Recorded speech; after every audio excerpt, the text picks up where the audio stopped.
you've joined us in Starting Up. Now, we've reached the last month of our Super Angel series, and we have to say nominations have been coming in thick and fast, all leading up, of course, to the grand finale in the month of November. Well, this week in Super Angels, we've got Bangalore's live inbox.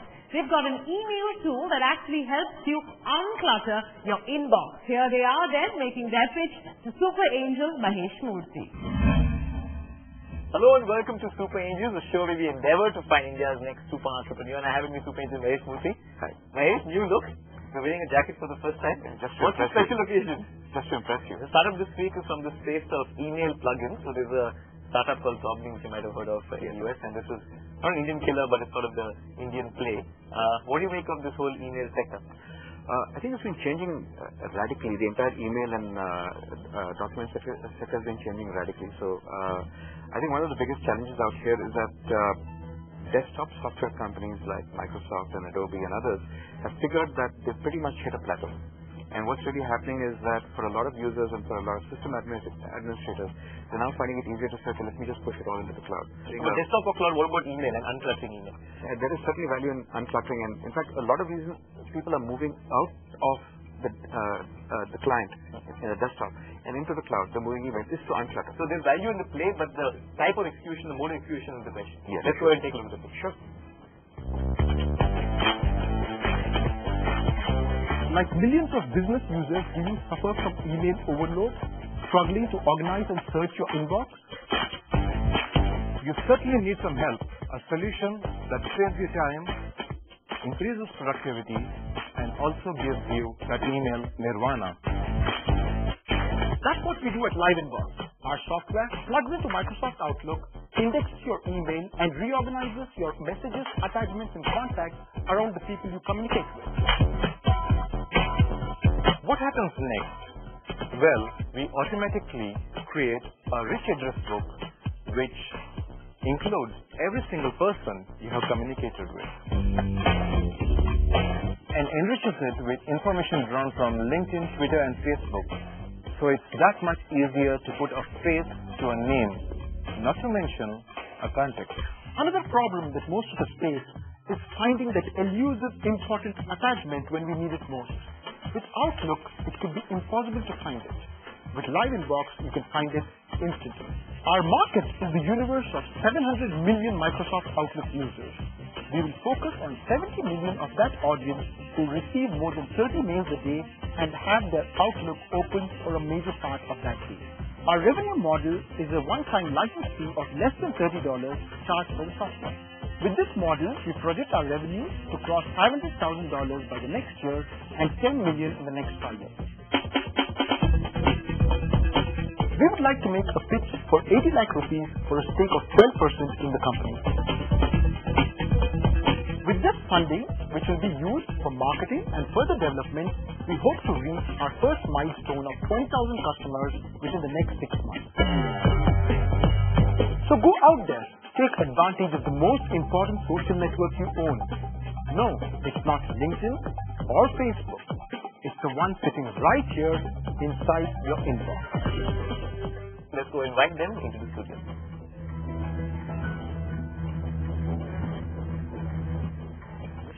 Welcome to Super Angels. Take us through some of the steps that led to Live Inbox. So we believe that email is a big unsolved problem. So we started off by trying to address just one part of this problem, which is how do we make it easier for people to share document attachments. But as we got into developing this, we realized that there's a larger opportunity to reinvent the inbox.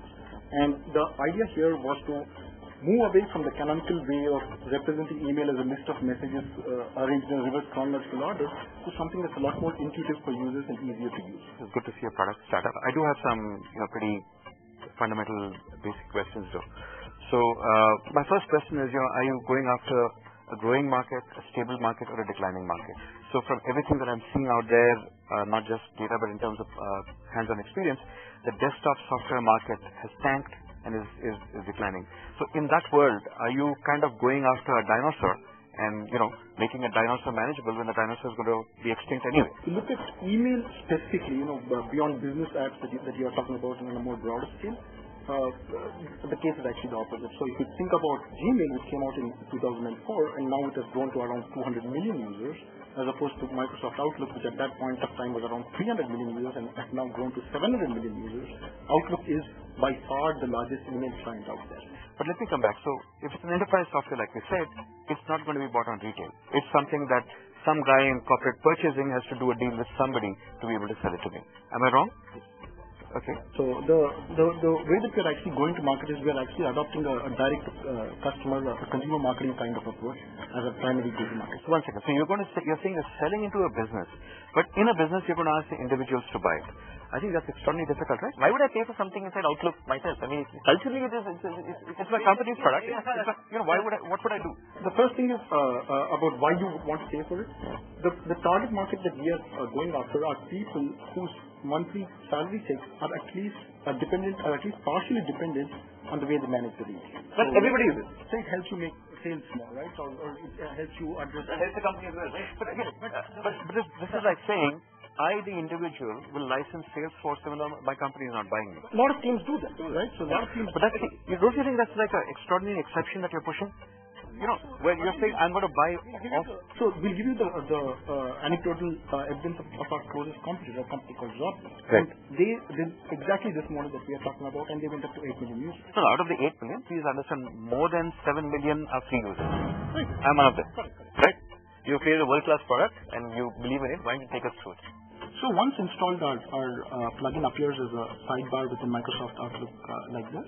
And what it does is it reorganizes the entire email messages around the people that you communicate with. So it essentially treats your email as a social network. And each time you click on a person, you get to see his profile here, which is enriched with data from LinkedIn, Facebook, and Twitter. And it also automatically categorizes all their emails, attachments, and other related contacts into a panel here so that they're easily accessible to you. The other thing that we offer is smart search. So what we do is our search is far quicker than what Outlook offers by itself. So this is a big pain point that people have expressed.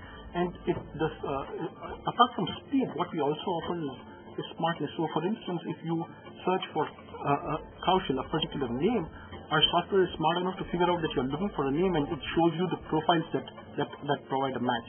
Or if you say look for Bangalore, it will show you all of your contacts who are located in Bangalore. I'm a little confused about, so as a company, how you will go and where you will go, right? You can go one of two ways. You can go either one of the ways which says, okay, fine, I'm going to go after and get a few accounts, where among those accounts, I can have 50,000 users, which is when somebody will wake up and say, I want these guys, right?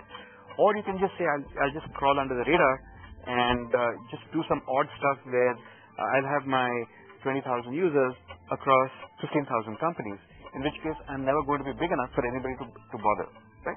But it seems to me that your approach is a latter, which might actually make you some money but will not get you an exit, as opposed to the former, which will actually get an exit because you have density and you have critical mass across a small set of organizations. Low-hanging fruit, if you will, in that particular segment are people who have already used Zobni, which is the incumbent that we're closest to, and who are disgruntled or discontented with it for one reason. Okay, so your targeting is I'm going after Zobni, but that's very small. And Zobni, that's a small time frame. I mean, that's a small ambition for the product, saying I'm going to go and get people who are really angry with the other product. It's not. So again, this is not a long-term plan. It is the plan to get us started. And your website says live inbox and the palindrome of evil Zobni, right? And that's the way the whole thing has been structured, right? So my question to you is, if that's the case, and you're going after this guy, how are you actually better than him? Well, we are better in a number of ways. One thing is we've done a close research of what has been common complaints of Zobni so far, and one of them has been the sluggishness and the crashes of Outlook and things like that. Right. And some of the reasons for that is that their product is pretty old, and the technology that they based their product on is also rather aged. Okay. So we've spent a lot of time and energy in addressing those things. So I'm a little confused. So we started with 700 million. We said 70 million, we said 7 million, now we're saying within that there's only about 1 million of Zobni for paying, and I'm going to go after that, and if I change 10% of that, I'm down to 100,000 or 70,000. So, we're kind of, orders of magnitude we are coming down. No, we are doing exactly what Zobni is doing. We are doing it in a better way, and our vision is actually to go deeper and do more things within Microsoft Outlook itself. My other issue is really about your funding need. I'm very confused about that. You say you want 20,000 paid users, which means you probably have 2 lakh unpaid users. I don't know how you will get 200,000 users on 80 lakh rupees. I am very concerned that 80 lakh rupees will still have you in a point where you're still losing money, right? If that is so, it's an extraordinarily risky investment because it's not enough money for you to do anything. My sense is this would probably take 4, 5, 6, 8, 10 crore rupees and not 80 lakhs. The way that we are planning to grow right from this point on and using that 80 lakhs is that we're not going to go and hire a huge sales team. We're not going to spend a ton of money on marketing. We plan to grow organically, and like I said earlier, there is an unmet market need there from Zobni users and others who have actually, there's a lot of inbound interest that people have come in and asked us for something like this. So let me ask you, how much does it cost you to run your company today in a month? 5 lakhs a month? In that ballpark. It's a reasonably aggressive statement that you're saying that in 16 months, you will be adding stuff. Like I said, 5 lakhs will become 7 lakhs, 8 lakhs, 10 lakhs, because you'll have your regular cost per month, right? So users on a monthly basis. Let's say 300,000 users spread over 12 months, so 25,000 users per month. Cumulative, you have to get a cumulative 300,000 users in 10 months from now. That means if you're sitting here and it's September, that by next July, you'll have 3 lakh users of this piece of software. 3 lakh people who have tried the software. Yes. You're certain of that. Right. So, and and just to sort of continue that thing, it's not even if we end up with 20,000 users, that translates to half a million of sales. What's your take on LiveInbox, the people, the product, and the business? Okay. So broadly, my take is, I like the essential idea of saying, I build your social network yourself out of your own inbox. I have a long set of quibbles with the particular tactics used to get to that vision, which is A, picking Outlook, B, picking, an extraordinarily high price point to get into Outlook, picking on one driver and saying I'm going to pick stuff up. I have a set of issues about that. D, in terms of the financial tactic, again, taking a very small amount of money, 80 lakh rupees, which for a software product like this, I think is going to be extraordinarily difficult. What would you like to see in them 2 months from now if they have to make it to the dance? I would like to see, some flexibility on pricing. I'd like to see how they can add value actually to web-based email, right? Because that can go extraordinarily fast. I would like them to maybe even explore a different kind of pricing which says, okay, let me get onto 100 million desktops, and even if I make $1 a year from each, I'm a $100 million company. Well, Mahesh likes the people. He also likes the product. He does believe there's a big web opportunity the LiveInbox team can explore. He also believes they should look at a new pricing model. Well, you can agree with Mahesh. You can disagree with him. You can vote for LiveInbox by sending us an SMS, writing to us on startingup@easynow.tv, or by simply writing to us on our Facebook wall. Well, will Sumant and Kaushal be India's next super entrepreneurs? Continue watching us on Super Angels and find out. As always, Sumant and Kaushal will be mentored by our partners from TIE. But remember, you can write into us on startingup@easynow.tv if you'd like to participate. We'll head into a break, but coming up, all the action from Starting Up at MIT Pune.